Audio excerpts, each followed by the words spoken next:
श्रीमन्नारायण दोस्तों, राधे राधे। एक बार एक सखी का विवाह वृंदावन में हुआ। उसने कभी श्याम सुंदर को नहीं देखा था।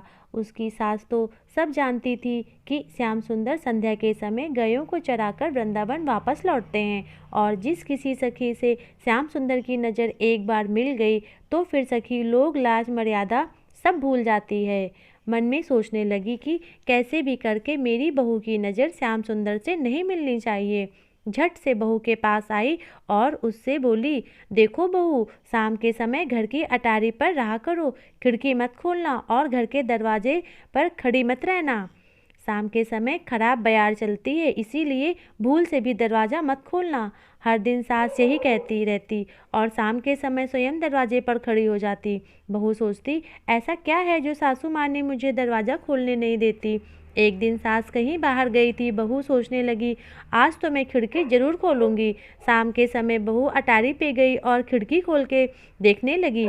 सामने से श्याम सुंदर आ रहे थे। जब गाय निकल गई और पीछे पीछे श्याम सुंदर बंसी बजाते हुए चले आ रहे थे तो उनके हाथों में गेंद थी और वे उसे ऊपर उछालते हुए आ रहे थे।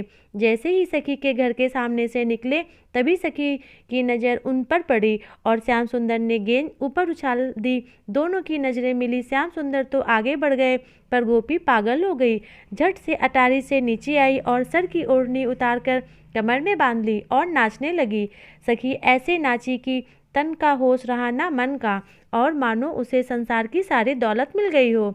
उधर सास ने सोचा, बड़ी देर हो गई है और शाम का समय भी हो गया है, जल्दी घर चलना चाहिए। झट से घर की ओर भागी, लेकिन जैसे ही घर में आई तो देखा बहू ने सिर की ओढ़नी कमर में बांध कर नाच रही है।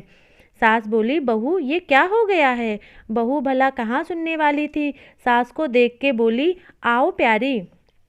सासू माँ घबरा गई, भागी भागी अपने बड़े बेटे के पास गई और बोली, बेटा घर चल, बहू को खराब बयार लग गई है।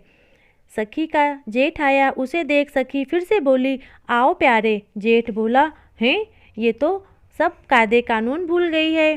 सास भागी भागी ससुर के पास गई। ससुर ने पूछा, बहू क्या हो गया है। बहू ने फिर से कहा, आओ प्यारे। ससुर बोले, सच में इसे तो खराब बयार लग गई है।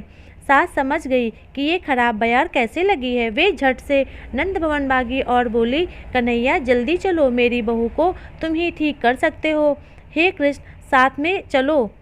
कृष्ण तब सखी के घर आए और कृष्ण को देखा। तब सखी बोली, आओ प्यारे। थोड़ी देर बाद सखी ठीक हो गई। जब होश में आई तो देखा सामने सास ससुर खड़े हैं, जेठ जी भी खड़े हैं। झट से कमर की ओढ़नी खोलकर सिर पर डाल ली। कृष्ण देखकर बोली, गोपी आज के बाद शाम के समय दरवाजे या खिड़की बंद की ना तो अब की बार खराब बयार तुम्हें भी लगेगी। फिर तुम भी ऐसे ही सारा दिन आओ प्यारे बोलती रहोगी। सासू बोली, आज के बाद कभी भी शाम के समय दरवाज़ा या खिड़की बंद नहीं रखूंगी।